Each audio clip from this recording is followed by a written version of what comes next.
இந்த அரசியல்லாம் நமக்கு எதுக்குங்க? நாம பாட்டுக்கு நடிச்சோமா, 4 காசு பார்த்தோமான்னு இருக்கலாம்னு தான் ஆரம்பத்தில் நானும் நினைச்சேன். ஆனா நாம மட்டும் நல்லா இருக்கணும்னு நினைக்கிறது சுயநலம் இல்லையா?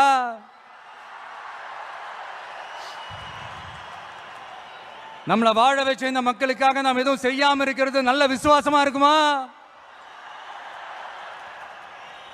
ஒரு லெவலுக்கு மேல காசு சேர்த்து என்ன செய்ய போறோம்? நமக்கு இந்த வாழ்க்கையை கொடுத்த நம்ம மக்களுக்கு நாம என்னதான் செய்ய போறோம்? இப்படிலாம் ஏகப்பட்ட கேள்விகள் மனசுக்குள்ள வந்துகிட்டே இருந்தது.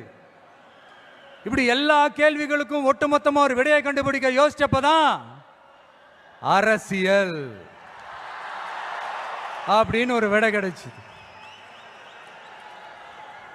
சரி, இந்த அரசியல் எப்படிப்பட்டது? நம்மளால ஹேண்டில் பண்ண முடியுமா? இது நம்ம இயல்புக்கு செட் ஆகுமா?